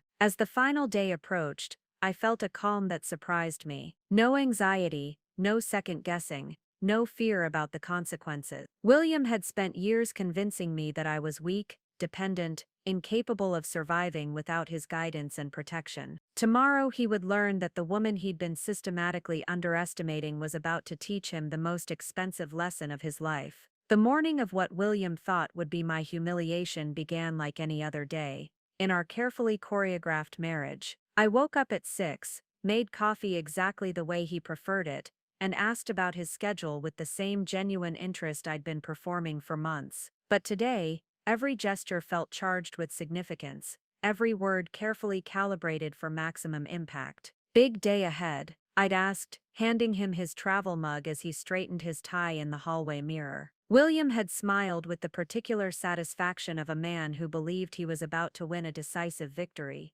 You could say that. Paolo's coming by around 7 tonight, and we're going to have a serious conversation about our future. Sounds important, I'd replied, maintaining perfect eye contact. Should I prepare anything special for dinner? Don't worry about dinner, he'd said, his tone carrying that familiar edge of condescension. This won't take long. Paolo just wants to witness something. The way he said witness made it clear he was savoring the anticipation of my emotional breakdown. 8 years of marriage, and he was planning to turn my devastation into entertainment for his college friend. The casual cruelty would have been breathtaking if I hadn't already spent months documenting far worse behavior. But what William didn't know was that I had my own audience arranged. Alexa would be arriving at 6:45, ostensibly to drop off some work documents, but actually to serve as my witness and support. Agent Dominic would be positioned in an unmarked car across the street, ready to coordinate the arrest with perfect timing. And Kendra would be monitoring everything from the FBI field office, prepared to move the moment William made his anticipated presentation. After William left for work, I'd spent the day in a state of heightened focus that reminded me of preparing for major court appearances. Every detail had been planned, every contingency considered. I'd even chosen my outfit with strategic precision, a navy blue dress that projected competence and authority, paired with the pearl necklace my grandmother had left me. I wanted to look like exactly what I was, a formidable woman who'd never been as vulnerable as her husband imagined. At 5 o'clock I'd received the final confirmation text from Kendra. All systems go. Federal agents in position. You're incredible. The message had filled me with a surge of confidence unlike anything I'd felt in years. Not the borrowed confidence that came from William's approval, but something deeper and more sustainable, the knowledge that I was finally acting in complete alignment with my own values and capabilities. At 6:30, I'd set the dining room table with our best china, not because William deserved it, but because I wanted the setting to reflect the magnitude of what was about to happen. Crystal glasses that caught the evening light, silver candlesticks that had been wedding gifts, the linen tablecloth we'd only used for special occasions. If this was going to be a performance, it would be a memorable one. Alexa had arrived precisely on time, carrying a briefcase that contained legal documents but also, more importantly, serving as visible proof that I had professional allies William hadn't managed to isolate me from. She'd hugged me warmly, and for a moment the weight of what I'd been carrying alone for months had lifted slightly. "You ready for this?" she'd asked quietly. I've been ready for longer than I realized, I'd replied, and meant it completely. At exactly 7 o'clock, William had arrived home with Paolo in tow. I could hear them in the driveway, their laughter carrying through the evening air with the easy confidence of men who believed they were about to witness something amusing. Paolo had brought a bottle of expensive champagne, apparently planning to celebrate my emotional collapse. They'd entered through the front door like conquering heroes, William's hand on Paolo's shoulder as he guided his friend into what he clearly saw as his domain. I'd watched from the kitchen doorway as they'd settled into the living room, William gesturing broadly as he explained the evening's entertainment. "She has no idea what's coming," William had said, his voice carrying that particular tone of smug anticipation. 8 years of marriage, and she still thinks I need her approval for major decisions. Paolo had laughed and opened the champagne, the cork popping with festive enthusiasm. "I still can't believe you're going through with this. Most guys would have done this privately, maybe with lawyers present. Where's the fun in that?" William had replied. "Jennifer's spent our entire marriage thinking she's so smart, so professionally competent. I want her to understand exactly how naive she's been." I'd listened to this exchange from the kitchen, my hands steady as I arranged appetizers on a silver tray. Every word was being recorded by the device in my brooch, creating a permanent record of his callousness for the federal prosecutors, who would soon be presenting his case to a grand jury. But more importantly, their conversation was revealing the depth of William's miscalculation. He genuinely believed that professional competence and personal vulnerability were the same thing, that my trust in our marriage had been evidence of general naivety rather than specific faith in someone I'd thought deserved it. At 7:15, I'd entered the living room carrying the appetizer tray, smiling warmly at both men as they'd toasted what they thought would be my imminent humiliation. Paolo had stood to greet me, his expression carrying just a hint of discomfort at being involved in what was obviously going to be a cruel spectacle. "Jennifer, you look lovely tonight," he'd said, accepting a glass of wine with the awkward courtesy of someone who wasn't entirely comfortable with his role in the evening's drama. "Thank you, Paolo. It's always nice when William's friends join us for dinner." I'd glanced at my husband, who was practically vibrating with anticipation. Though William mentioned this wasn't exactly a social call, William had exchanged a meaningful look with Paolo, then set down his champagne glass and reached into his jacket pocket. "Actually, Jennifer, there's something we need to discuss, something important." I'd settled into the armchair across from them, folding my hands in my lap with the composed attention of someone prepared to receive significant news. "I'm listening," and I was, but not in the way William imagined. I was listening for the sound of car doors closing in our driveway, for the subtle signals that would indicate federal agents were moving into position around our house. I was listening for the moment when William's confident performance would transform into the beginning of his complete destruction. "This isn't easy to say," William had begun, pulling out an envelope with the theatrical timing of someone who'd rehearsed this moment. "But Paolo and I think it's time we were honest about where our marriage stands." I maintained perfect composure as William held the envelope like a weapon, his eyes gleaming with anticipation. Paolo shifted uncomfortably in his seat, clearly beginning to realize that his role in this evening was less friend and more audience to what was essentially psychological torture. But I wasn't the victim they expected me to be. I was a federal cooperating witness gathering final evidence against a criminal enterprise. "Jennifer," William continued, his voice taking on the patronizing tone I'd learned to recognize as his preparation for delivering what he considered devastating news, "you've always been so focused on your career, so absorbed in your cases, that I'm not sure you've noticed how much we've grown apart." I nodded thoughtfully, as if genuinely considering his words. "That's an interesting observation, William. Can you give me some specific examples?" The question caught him off guard. He'd clearly expected tears or denials, not a request for detailed analysis. Paolo raised an eyebrow, apparently surprised by my clinical response to what was obviously meant to be an emotional ambush. "Well," William fumbled for a moment, then recovered his momentum, "it's more about what you haven't noticed. The distance between us, the way our goals have become incompatible, the fact that we want different things from life." "What is it that you want from life, William?" I asked, genuinely curious to hear how he would frame his criminal activities and planned betrayal in the language of personal growth and marital incompatibility. He leaned forward, warming to his theme. I want freedom, Jennifer. Freedom to make decisions without having to constantly consider someone else's limitations. Freedom to pursue opportunities without being held back by someone who doesn't understand the bigger picture. The irony was stunning. The man who'd spent 8 years systematically limiting my freedom, controlling my choices, and undermining my confidence, was now claiming that I was the one holding him back.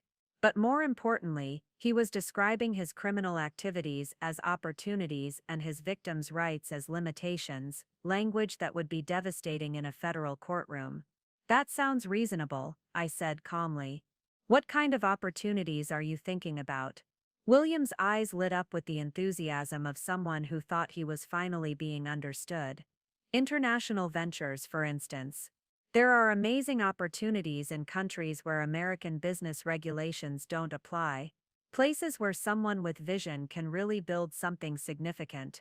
Paolo looked alarmed at this direction in the conversation. William, maybe we should. No, it's fine, William interrupted, his hand waving dismissively. Jennifer needs to understand that some of us think beyond the narrow confines of domestic law practice. There's a whole world of financial opportunities that people like her just can't grasp. I nodded encouragingly. It sounds like you've given this a lot of thought. Have you been exploring these international opportunities already? Extensively, William said with obvious pride. I've been building relationships, establishing infrastructure, creating the foundation for something much bigger than anything we could achieve here. This was more detailed confession than I'd dared hope for. William was essentially admitting to preparing international financial structures for criminal purposes, describing his money laundering apparatus as legitimate business development.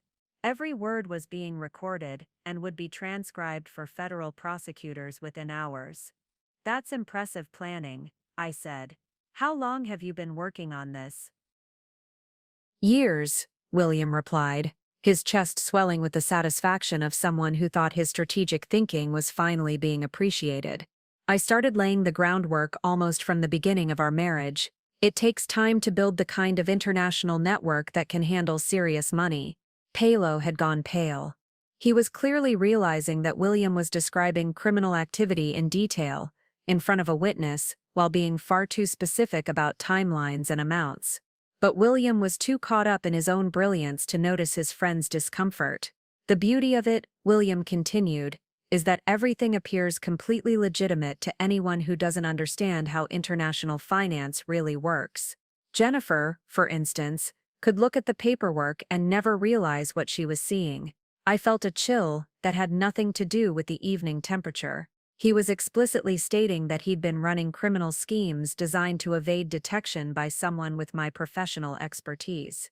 The admission was so damning that even experienced federal prosecutors would be shocked by his casual arrogance. You're right, I said quietly. I probably wouldn't recognize sophisticated international financial structures. Can you give me an example of how something like that might work? And incredibly, he did. For the next 20 minutes, William provided a detailed tutorial on money laundering techniques, offshore banking strategies, and methods for hiding assets from both regulatory agencies and spouses. He described specific transactions, named foreign banking contacts, and even showed me documents on his phone that illustrated how funds could be moved through shell companies to avoid detection. Paolo tried multiple times to redirect the conversation, but William was too intoxicated by the opportunity to demonstrate his criminal genius to someone he assumed would never understand its implications.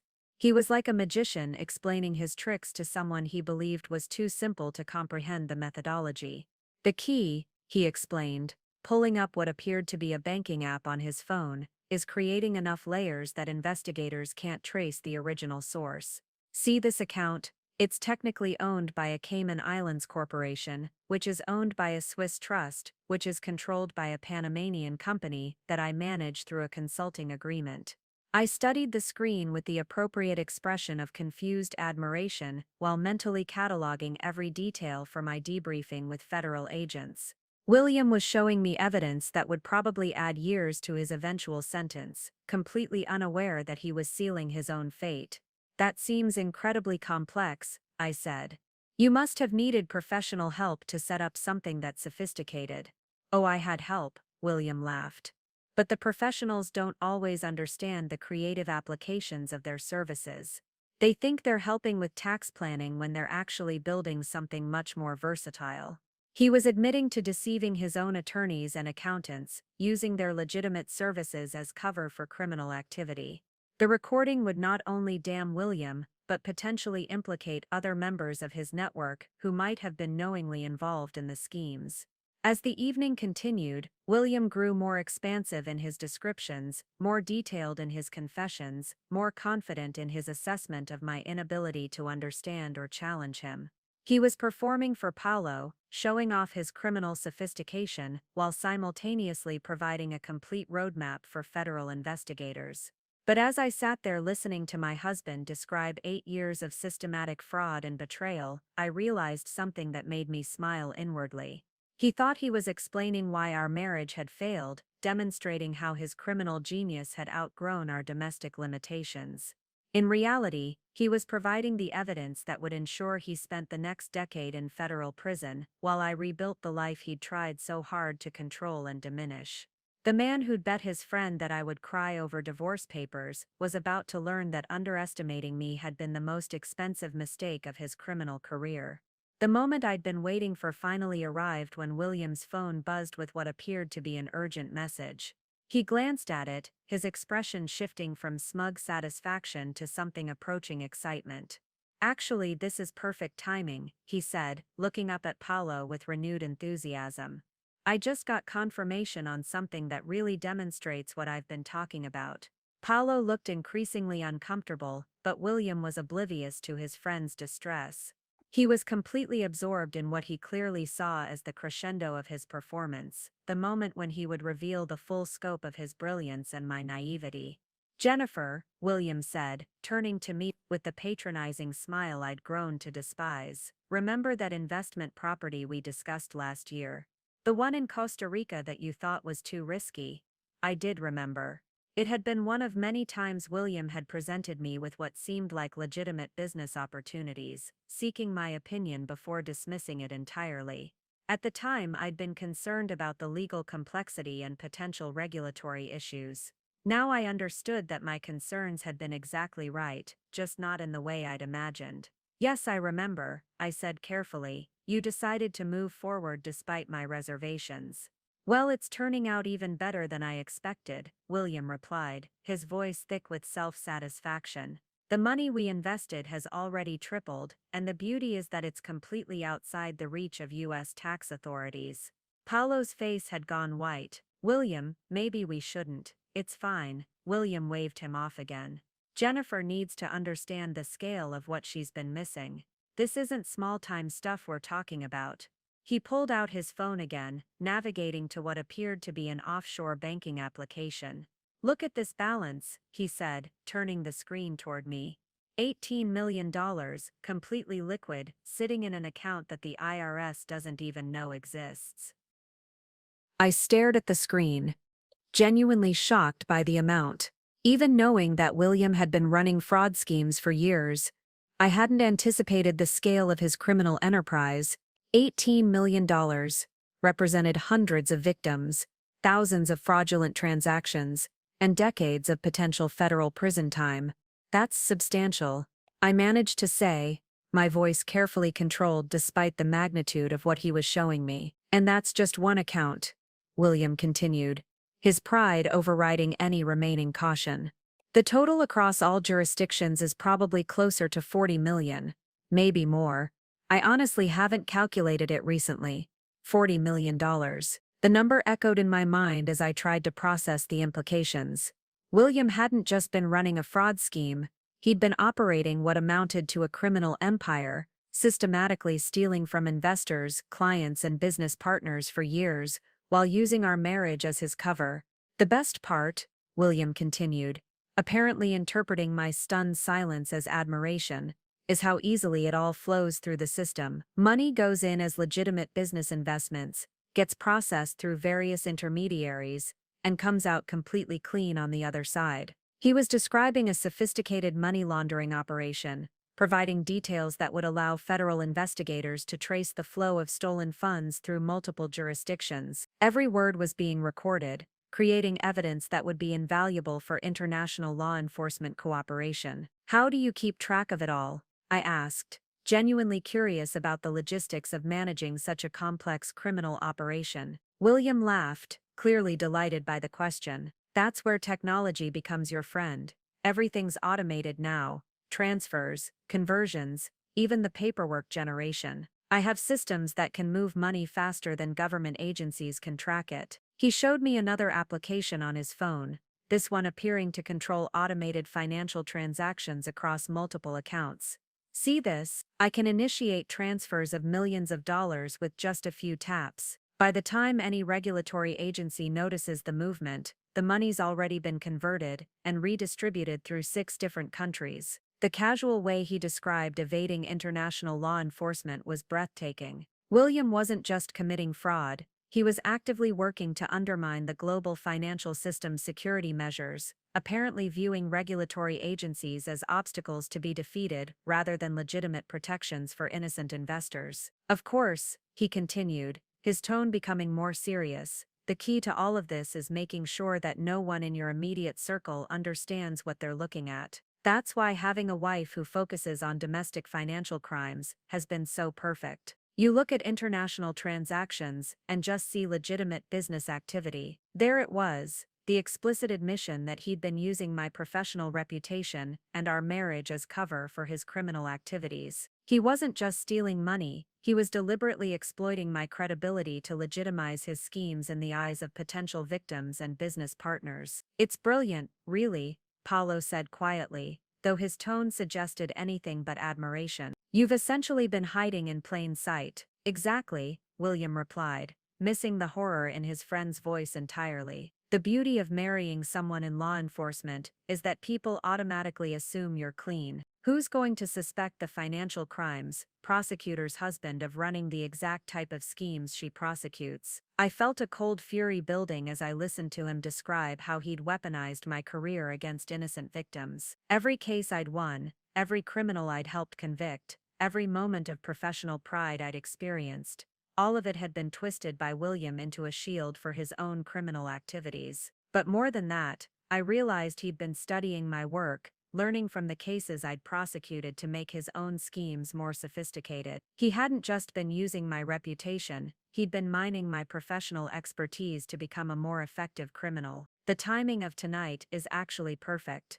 William said, glancing at his watch. Because tomorrow morning, the largest transfer yet goes through. $12 million, moving from the Cayman account to a Swiss bank, then immediately converting to cryptocurrency for final distribution. He was describing a transaction that would happen within hours, providing federal agents with the perfect opportunity to catch him in the act of major money laundering. The timing was so perfect, it almost seemed scripted. $12 million in one transaction. I asked, keeping my voice steady despite the enormity of what he was describing. The culmination of 3 years of careful planning, William replied proudly. Once that money is converted and distributed, it becomes essentially untraceable. The perfect foundation for starting fresh, somewhere with more flexible banking regulations. Starting fresh, he was talking about fleeing the country with stolen money, abandoning our marriage, and leaving me to face whatever legal consequences his criminal activities might generate. The man who'd spent 8 years convincing me I couldn't survive without him was planning to disappear and leave me to clean up the wreckage of his crimes. As I sat there listening to William describe his escape plans with the casual confidence of someone who believed he'd thought of everything, I realized that his arrogance had created the perfect conditions for his own destruction. He was so convinced of my incompetence, so certain of his criminal genius, that he was providing federal agents with a detailed confession and a complete timeline for his final major crime. In less than 12 hours, when William attempted to execute that $12 million transfer, federal agents would be waiting. And the man who'd bet his friend $50 that I would cry over divorce papers would discover that the cost of underestimating me was considerably higher than he'd ever imagined. William glanced at his watch again, his expression shifting into what I recognized as his serious business mode. The casual confession phase of the evening was apparently over, and now he was preparing for what he clearly saw as the main event, my emotional destruction. "Well," he said, setting down his champagne glass with decisive finality, "I think it's time we get to the real reason Paolo's here tonight." Paolo looked like he wanted to disappear into the furniture. Whatever entertainment value he'd expected from this evening had clearly evaporated, as he'd listened to William casually confess to operating a $40 million criminal enterprise. But William seemed oblivious to his friend's discomfort, too focused on his own performance to notice that his audience was horrified rather than impressed. "Jennifer," William said, his voice taking on the formal tone he used for important pronouncements, "over the past few months, I've been doing a lot of thinking about our marriage, about our future, about what we both really want from life." I nodded encouragingly, maintaining the expression of attentive concern that I'd perfected over 8 years of these kinds of conversations. "That sounds very thoughtful, William. The conclusion I've reached," he continued, reaching again for the envelope he'd been holding like a prop throughout the evening, "is that we've simply grown too far apart to continue this way. We want different things, we have different values, and frankly different capabilities. Different capabilities." The phrase hit me like a physical blow, not because it hurt, but because it perfectly encapsulated William's fundamental misunderstanding of who I was and what I was capable of. He was about to divorce me because he believed I lacked the sophistication to understand his criminal genius, completely unaware that I'd been documenting his every move for federal prosecutors. "I see," I said quietly. "And you felt Paolo needed to be here for this conversation because—" William exchanged another meaningful look with Paolo, who was now staring at his hands as if they contained the secrets of the universe. "Because," William said with obvious satisfaction, "I made a bet with Paolo about how you'd react to what I'm about to tell you." The moment had arrived. After months of preparation, weeks of federal cooperation, and hours of recorded confessions, William was finally about to spring what he thought was his devastating surprise. The irony was so perfect it was almost beautiful. "A bet?" I asked, allowing just a hint of curiosity to color my voice. "About whether you'd be able to handle this news like an adult," William said, his tone carrying that familiar edge of condescension. "Paolo thought you might surprise us with your maturity, but I know you better than that." Paolo finally looked up, his expression a mixture of shame and alarm. "William, maybe we should reconsider. $50, says she'll be crying within 2 minutes. William interrupted, pulling out his phone to presumably start a timer. "I know my wife Paolo. Jennifer's always been emotional about personal relationships, even when they're not working." The casual cruelty of reducing my anticipated pain to a $50 wager was breathtaking, but I'd long since moved past being hurt by William's callousness. Instead, I felt a calm satisfaction knowing that in approximately 90 seconds, federal agents would be moving into position around our house, ready to execute the arrest warrant that would transform William's moment of triumph into the beginning of his complete destruction. "Well," I said, settling back in my chair with the composed attention of someone prepared to receive important news, "I appreciate that you're both concerned about my emotional well-being. Perhaps you should tell me what this is all about." William smiled with the particular satisfaction of someone who believed he was about to deliver a perfect knockout blow. "Jennifer," he said, holding up the envelope like a trophy, "I'm filing for divorce." William tore open the envelope with theatrical flourish, clearly savoring every moment of what he believed would be my complete devastation. The papers inside rustled as he pulled them out, and I could see Paolo wincing at the sound, apparently realizing too late that he'd agreed to witness something genuinely cruel. "These are divorce papers, Jennifer," William announced, his voice carrying the triumphant tone of someone delivering what he thought was a devastating blow. "Already filed with the court this morning. Already served to you, right here, right now." He slid the papers across the coffee table toward me, with the satisfied smile of someone who believed he was watching his master plan unfold perfectly. I picked them up with steady hands, scanning the first page with the professional attention I'd trained on thousands of legal documents over the years. The filing was surprisingly thorough for something William had presumably prepared without legal counsel, or at least without competent legal counsel. He'd listed irreconcilable differences as the grounds, requested division of assets, according to what he claimed were pre-existing agreements, and included several paragraphs about my alleged inability to support his business ventures and career ambitions. As you can see, William continued, his voice thick with self-satisfaction, I've been very generous in the settlement terms. You'll get the house, of course, and your own retirement accounts. I'm not trying to be vindictive here, Jennifer. I just think we both deserve the chance to build lives with people who actually understand us. I looked up from the papers, meeting his eyes with an expression of calm interest. This is quite comprehensive, William. You must have spent considerable time preparing this. Months, he replied proudly.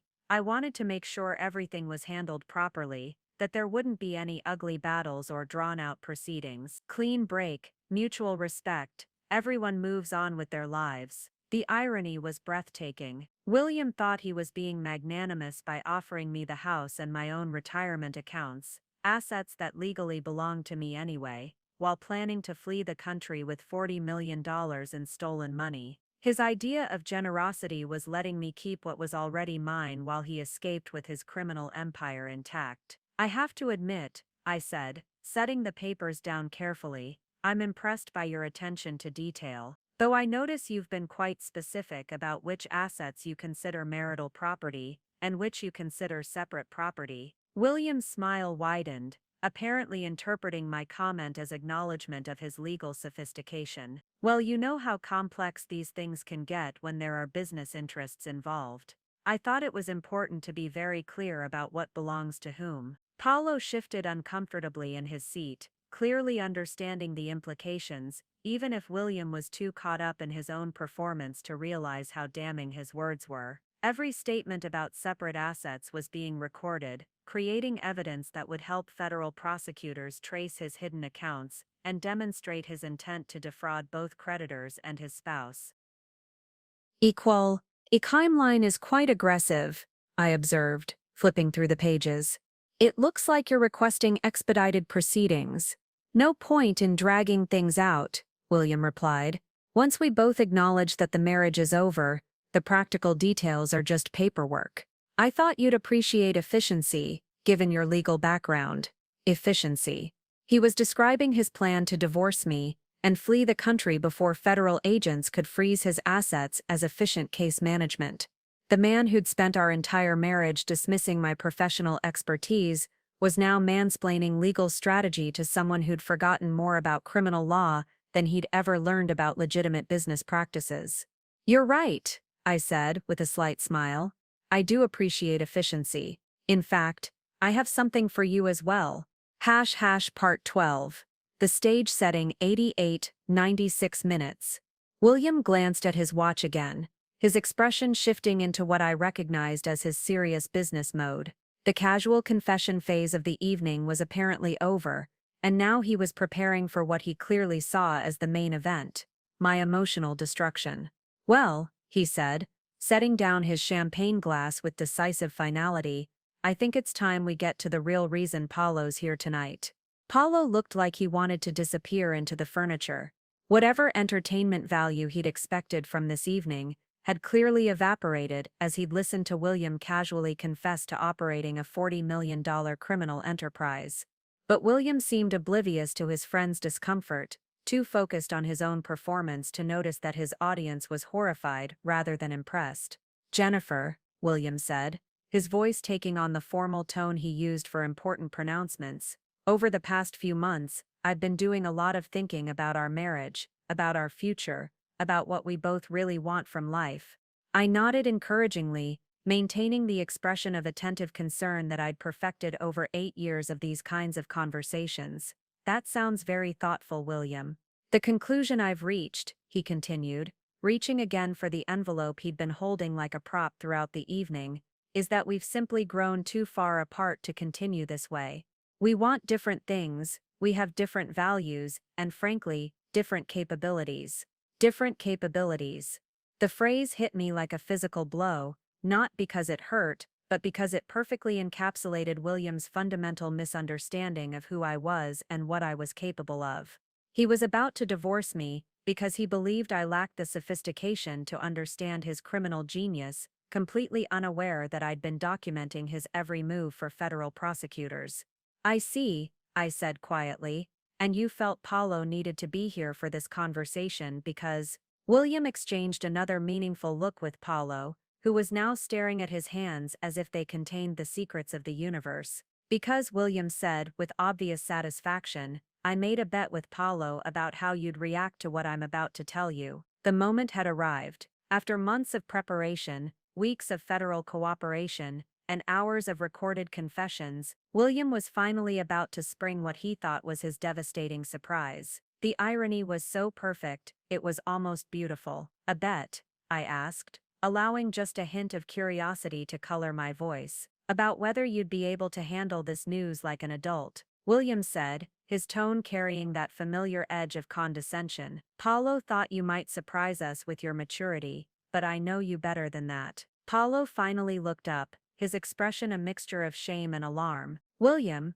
maybe we should reconsider. $50 says she'll be crying within 2 minutes. William interrupted, pulling out his phone to presumably start a timer. "I know my wife, Paolo. Jennifer's always been emotional about personal relationships, even when they're not working." The casual cruelty of reducing my anticipated pain to a $50 wager was breathtaking, but I'd long since moved past being hurt by William's callousness. Instead, I felt a calm satisfaction, knowing that in approximately 90 seconds, federal agents would be moving into position around our house, ready to execute the arrest warrant that would transform William's moment of triumph into the beginning of his complete destruction. "Well," I said, settling back in my chair, with the composed attention of someone prepared to receive important news, "I appreciate that you're both concerned about my emotional well-being. Perhaps you should tell me what this is all about." William smiled with the particular satisfaction of someone who believed he was about to deliver a perfect knockout blow. "Jennifer," he said, holding up the envelope like a trophy, "I'm filing for divorce." I stood up gracefully, smoothing down my dress as I moved toward the side table where Alexa had placed her briefcase earlier in the evening. William watched me with growing confusion, clearly expecting tears or pleading by this point in his carefully orchestrated performance. "You know, William," I said, retrieving a manila envelope from the briefcase, "you're absolutely right about the importance of efficiency in legal proceedings, which is why I prepared something as well." I returned to my seat and placed the envelope on the coffee table directly across from his divorce papers. The contrast was striking. His documents were slightly crumpled from his theatrical presentation, while mine were crisp, professionally prepared, and sealed with the official insignia of the United States Attorney's Office. "What's that?" William asked, his voice carrying the first hint of uncertainty I'd heard all evening. "Legal documents," I replied calmly, settling back into my chair with the composed demeanor of someone who was finally in control of the conversation. "Since we're exchanging papers tonight,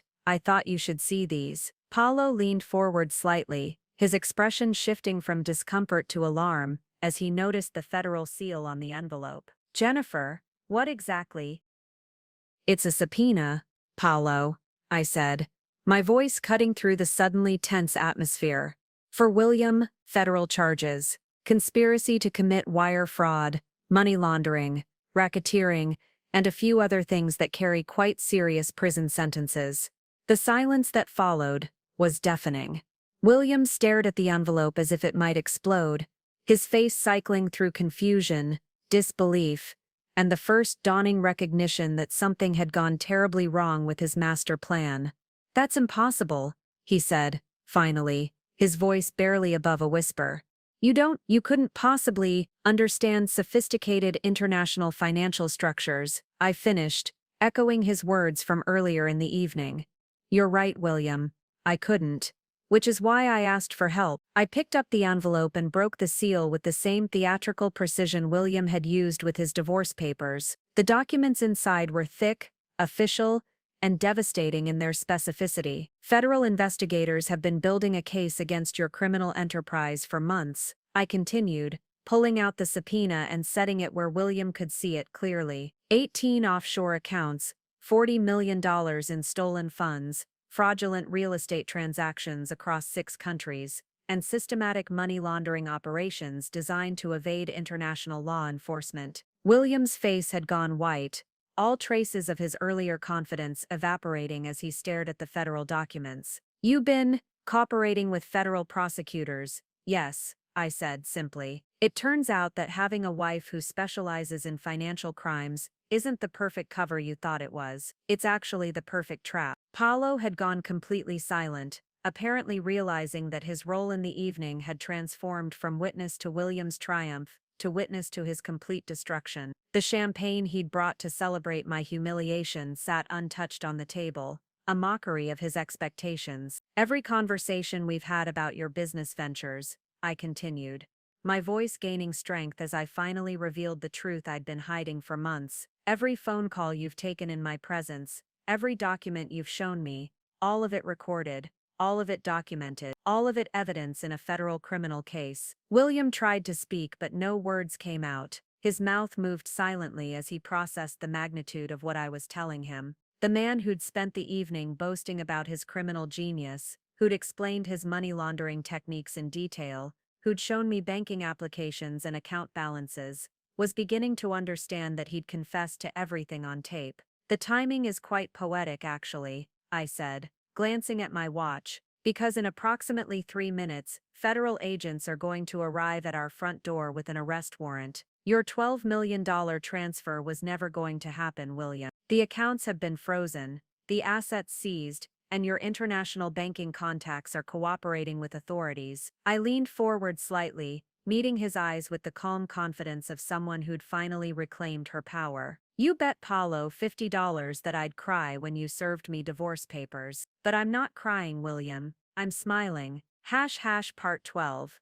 The stage setting. William glanced at his watch again, his expression shifting into what I recognized as his serious business mode. The casual confession phase of the evening was apparently over, and now he was preparing for what he clearly saw as the main event, my emotional destruction. "Well," he said, setting down his champagne glass with decisive finality, "I think it's time we get to the real reason Paolo's here tonight." Paolo looked like he wanted to disappear into the furniture. Whatever entertainment value he'd expected from this evening had clearly evaporated as he'd listened to William casually confess to operating a $40 million criminal enterprise. But William seemed oblivious to his friend's discomfort, too focused on his own performance to notice that his audience was horrified rather than impressed. "Jennifer," William said, his voice taking on the formal tone he used for important pronouncements, "over the past few months I've been doing a lot of thinking about our marriage, about our future, about what we both really want from life." I nodded encouragingly, maintaining the expression of attentive concern that I'd perfected over 8 years of these kinds of conversations.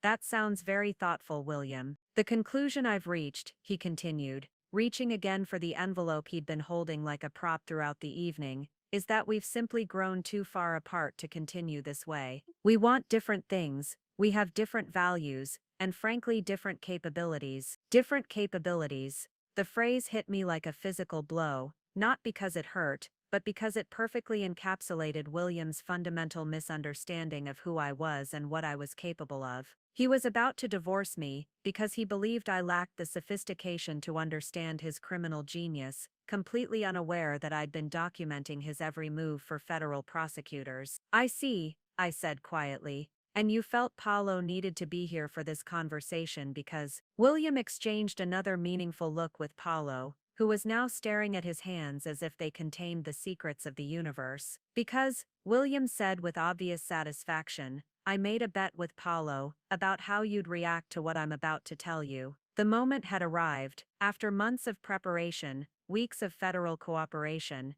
and hours of recorded confessions, William was finally about to spring what he thought was his devastating surprise. The irony was so perfect it was almost beautiful. "A bet?" I asked, allowing just a hint of curiosity to color my voice. "About whether you'd be able to handle this news like an adult," William said, his tone carrying that familiar edge of condescension. "Paolo thought you might surprise us with your maturity, but I know you better than that." Paolo finally looked up, his expression a mixture of shame and alarm. "William, maybe we should reconsider," $50 says she'll be crying within 2 minutes. William interrupted, pulling out his phone to presumably start a timer. I know my wife Paolo. Jennifer's always been emotional about personal relationships, even when they're not working. The casual cruelty of reducing my anticipated pain to a $50 wager was breathtaking, but I'd long since moved past being hurt by William's callousness. Instead, I felt a calm satisfaction, knowing that in approximately 90 seconds, federal agents would be moving into position around our house, ready to execute the arrest warrant that would transform William's moment of triumph into the beginning of his complete destruction. Well, I said, settling back in my chair with the composed attention of someone prepared to receive important news, I appreciate that you're both concerned about my emotional well-being. Perhaps you should tell me what this is all about. William smiled with the particular satisfaction of someone who believed he was about to deliver a perfect knockout blow. Jennifer, he said, holding up the envelope like a trophy, I'm filing for divorce. The sound of car doors slamming in our driveway broke the stunned silence that had settled over the living room. William's head snapped toward the window, his face a mask of disbelief and growing panic as the reality of his situation finally penetrated his shock. That's them, I said quietly, standing up as heavy footsteps approached our front door, right on schedule. The knock that followed was authoritative, unmistakable, the sound of federal agents executing an arrest warrant. Through the window, I could see the distinctive Navy windbreakers with FBI emblazoned across the back, the coordinated movement of a team that had done this countless times before. William Hobbs, came the voice from outside, amplified and official, federal agents. We have a warrant for your arrest. Paolo had gone completely pale, pressing himself back into his chair as if he could somehow disappear from the scene entirely. William remained frozen, staring at the subpoena in his lap like it might transform into something less damning if he looked at it long enough. You should answer the door, William, I said calmly, straightening my dress. They're not going away, and breaking down the door would be so dramatic. William finally looked at me, and for the first time in our 8-year marriage, I saw him see me clearly, not as the naive wife he could manipulate and control, but as the formidable adversary I'd always been capable of becoming. You planned this, he whispered, his voice hoarse with shock. All of it. You knew exactly what I was going to do tonight. I did, I replied simply. Because you've never been as unpredictable as you thought you were, William. You've just been married to someone who is finally paying attention. The knocking came again, more insistent this time. Through the window, I could see Agent Dominic positioning himself by the back door, while other agents took positions around the house. This was a professional operation, planned with the same precision William had thought he was bringing to my emotional destruction. The bet's off, by the way, I added, glancing at Paolo's horrified expression. I don't think anyone's going to be paying up tonight. William stood up slowly, his movements mechanical, like a man walking to his own execution, which in a very real sense, he was. The criminal empire he'd spent years building was collapsing around him, and the wife he'd planned to humiliate was watching his destruction with the calm satisfaction of someone who'd orchestrated every moment of his downfall. As he walked toward the front door, I felt something I hadn't experienced in years, the profound peace that comes from finally completely being underestimated for the last time. Part 12. The stage setting, 88-96 minutes. William glanced at his watch again, his expression shifting into what I recognized as his serious business mode. The casual confession phase of the evening was apparently over, and now he was preparing for what he clearly saw as the main event, my emotional destruction. Well, he said, setting down his champagne glass with decisive finality, I think it's time we get to the real reason Paolo's here tonight. Paolo looked like he wanted to disappear into the furniture. Whatever entertainment value he'd expected from this evening had clearly evaporated as he'd listened to William casually confess to operating a $40 million criminal enterprise. But William seemed oblivious to his friend's discomfort, too focused on his own performance to notice that his audience was horrified rather than impressed. Jennifer, William said, his voice taking on the formal tone he used for important pronouncements. Over the past few months, I've been doing a lot of thinking about our marriage, about our future, about what we both really want from life. I nodded encouragingly, maintaining the expression of attentive concern that I'd perfected over 8 years of these kinds of conversations. That sounds very thoughtful, William. The conclusion I've reached, he continued, reaching again for the envelope he'd been holding like a prop throughout the evening, is that we've simply grown too far apart to continue this way. We want different things, we have different values, and frankly different capabilities. Different capabilities. The phrase hit me like a physical blow, not because it hurt, but because it perfectly encapsulated William's fundamental misunderstanding of who I was and what I was capable of. He was about to divorce me because he believed I lacked the sophistication to understand his criminal genius, completely unaware that I'd been documenting his every move for federal prosecutors. I see, I said quietly, and you felt Paolo needed to be here for this conversation because William exchanged another meaningful look with Paolo, who was now staring at his hands as if they contained the secrets of the universe. Because, William said with obvious satisfaction, I made a bet with Paolo about how you'd react to what I'm about to tell you. The moment had arrived. After months of preparation, weeks of federal cooperation, and hours of recorded confessions, William was finally about to spring what he thought was his devastating surprise. The irony was so perfect it was almost beautiful.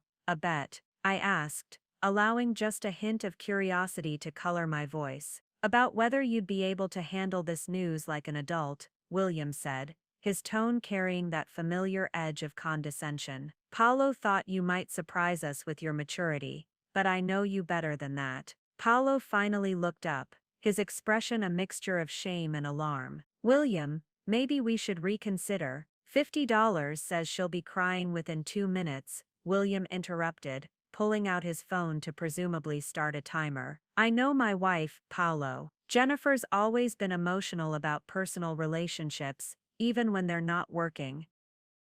The casual cruelty of reducing my anticipated pain to a $50 wager was breathtaking, but I'd long since moved past being hurt by William's callousness. Instead, I felt a calm satisfaction knowing that, in approximately 90 seconds, federal agents would be moving into position around our house, ready to execute the arrest warrant that would transform William's moment of triumph into the beginning of his complete destruction. Well, I said, settling back in my chair with the composed attention of someone prepared to receive important news, I appreciate that you're both concerned about my emotional well-being. Perhaps you should tell me what this is all about. William smiled with the particular satisfaction of someone who believed he was about to deliver a perfect knockout blow. Jennifer, he said, holding up the envelope like a trophy, I'm filing for divorce. William opened the front door with the resigned movements of a man who understood his life was effectively over. Agent Dominic stepped forward, his badge gleaming under our porch light, flanked by 3 other federal agents whose professional demeanor made it clear this wasn't their first high-profile arrest. William Hobbs, you're under arrest for conspiracy to commit wire fraud, money laundering, racketeering, and conspiracy to defraud the United States, Dominic announced, his voice carrying the weight of federal authority. You have the right to remain silent. I watched from the living room as the Miranda rights I'd heard delivered countless times in my professional life were read to my husband. The irony wasn't lost on me. The woman who dedicated her career to putting financial criminals behind bars had been living with one for 8 years, and now that same expertise was ensuring his conviction. Paolo remained paralyzed in his chair, apparently trying to process how an evening that was supposed to end with my tears had transformed into a federal arrest. The champagne he'd brought sat mockingly on the coffee table, a testament to how thoroughly their expectations had been shattered. Mrs. Hobbs, Agent Dominic called from the doorway as William was led toward the waiting vehicles, his hands cuffed behind his back. We'll need you to come in tomorrow for a final debriefing. The prosecutor wants to review the evening's recordings and discuss your testimony for the grand jury. Of course, I replied, my voice steady. I'll be there first thing in the morning. As the federal convoy disappeared into the night, taking William to what would likely be his first night in federal custody, I found myself alone with Paolo in the suddenly quiet house. He sat staring at the subpoena I'd left on the coffee table, apparently trying to understand how completely he'd misjudged the evening's participants. "You recorded everything," he said finally, his voice barely above a whisper. "Everything he said tonight about the accounts, the transfers." He trailed off, the full implications hitting him. "Every word," I confirmed, including his detailed confession about operating a $40 million criminal enterprise and his plans to flee the country with stolen money. Paolo looked up at me with something approaching horror. "He bet me $50 that you'd cry." I smiled, feeling lighter than I had in years. The most expensive bet he ever made, as it turns out. William always did underestimate the cost of his arrogance. The man who'd spent years convincing me I was weak, naive, and dependent had just learned that the wife he'd systematically underestimated had been building the case that would destroy him. His bet about my tears had cost him his freedom, his fortune, and his future. Part 12. The stage-setting William glanced at his watch again, his expression shifting into what I recognized as his serious business mode. The casual confession phase of the evening was apparently over, and now he was preparing for what he clearly saw as the main event, my emotional destruction. "Well," he said, setting down his champagne glass with decisive finality, "I think it's time we get to the real reason Paolo's here tonight." Paolo looked like he wanted to disappear into the furniture. Whatever entertainment value he'd expected from this evening had clearly evaporated as he'd listened to William casually confess to operating a $40 million criminal enterprise. But William seemed oblivious to his friend's discomfort, too focused on his own performance to notice that his audience was horrified, rather than impressed. "Jennifer," William said, his voice taking on the formal tone he used for important pronouncements, "over the past few months, I've been doing a lot of thinking about our marriage, about our future, about what we both really want from life." I nodded encouragingly, maintaining the expression of attentive concern that I'd perfected over 8 years of these kinds of conversations.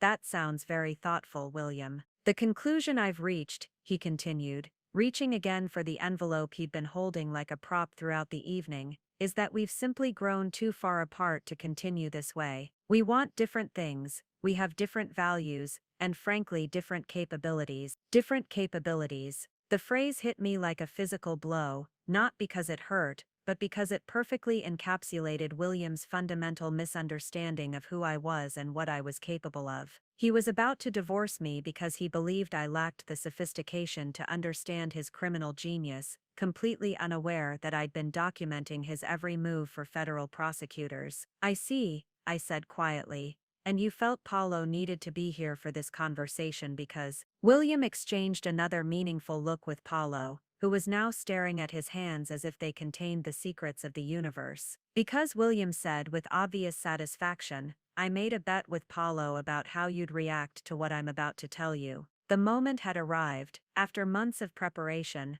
weeks of federal cooperation, and hours of recorded confessions, William was finally about to spring what he thought was his devastating surprise. The irony was so perfect it was almost beautiful. "A bet?" I asked, allowing just a hint of curiosity to color my voice. "About whether you'd be able to handle this news like an adult," William said, his tone carrying that familiar edge of condescension. "Paolo thought you might surprise us with your maturity, but I know you better than that." Paolo finally looked up, his expression a mixture of shame and alarm. "William, maybe we should reconsider. $50 says she'll be crying within 2 minutes. William interrupted, pulling out his phone to presumably start a timer. "I know my wife Paolo. Jennifer's always been emotional about personal relationships, even when they're not working." The casual cruelty of reducing my anticipated pain to a $50 wager was breathtaking, but I'd long since moved past being hurt by William's callousness. Instead, I felt a calm satisfaction, knowing that in approximately 90 seconds, federal agents would be moving into position around our house, ready to execute the arrest warrant that would transform William's moment of triumph into the beginning of his complete destruction. "Well," I said, settling back in my chair with the composed attention of someone prepared to receive important news, "I appreciate that you're both concerned about my emotional well-being. Perhaps you should tell me what this is all about." William smiled with the particular satisfaction of someone who believed he was about to deliver a perfect knockout blow. "Jennifer," he said, holding up the envelope like a trophy, "I'm filing for divorce." 6 months later, I stood in the marble lobby of the federal courthouse, wearing the same navy blue dress I'd chosen for William's arrest. Today was sentencing day, and the media attention was intense.